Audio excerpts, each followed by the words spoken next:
পাহাড় চূড়ায়, সুনীল গঙ্গোপাধ্যায়। অনেক দিন থেকেই আমার একটা পাহাড় কেনার শখ, কিন্তু পাহাড় কে বিক্রি করে তা জানি না। যদি তার দেখা পেতাম, দামের জন্য আটকাতো না। আমার নিজস্ব একটা নদী আছে, সেটা দিয়ে দিতাম পাহাড়টার বদলে। কে না জানে পাহাড়ের চেয়ে নদীর দামই বেশি। পাহাড় স্থাণু, নদী বহমান। তবু আমি নদীর বদলে পাহাড়ই কিনতাম, কারণ আমি ঠকতে চাই। নদীটাও অবশ্য আমি কিনেছিলাম একটা দ্বীপের বদলে। ছেলেবেলায় আমার বেশ ছোট্টখাট্ট ছিমছাম একটা দ্বীপ ছিল, সেখানে অসংখ্য প্রজাপতি। শৈশবে দ্বীপটি ছিল বড় প্রিয়।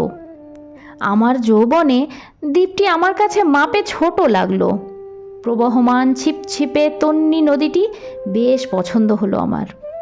বন্ধুরা বলল, ওইটুকু একটা দ্বীপের বিনিময়ে এত বড় একটা নদী পেয়েছিস, খুব তো জিতেছিস মাইরি। তখন জয়ের আনন্দে আমি বিহ্বল হতাম।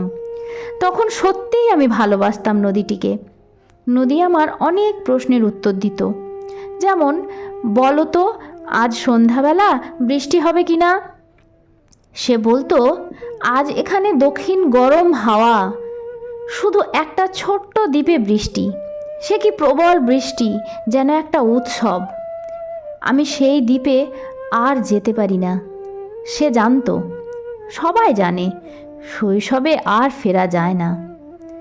এখন আমি একটা পাহাড় কিনতে চাই। সেই পাহাড়ের পায়ের কাছে থাকবে গহন অরণ্য। আমি সেই অরণ্য পার হয়ে যাব। তারপর শুধু রুক্ষ কঠিন পাহাড়, একেবারে চূড়ার মাথার খুব কাছে আকাশ সম, নিচে বিপুলা পৃথিবী, চরাচরের তীব্র নির্জনতা। আমার কণ্ঠস্বর সেখানে কেউ শুনতে পাবে না। আমি ঈশ্বর মানি না, তিনি আমার মাথার কাছে ঝুঁকে দাঁড়াবেন না।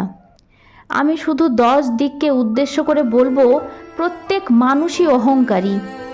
এখানে আমি একা, এখানে আমার কোনো অহংকার নেই। এখানে জয়ী হওয়ার বদলে ক্ষমা চাইতে ভালো লাগে। হে 10 দিক, আমি কোনো দোষ করিনি, আমাকে ক্ষমা করো, ক্ষমা করো।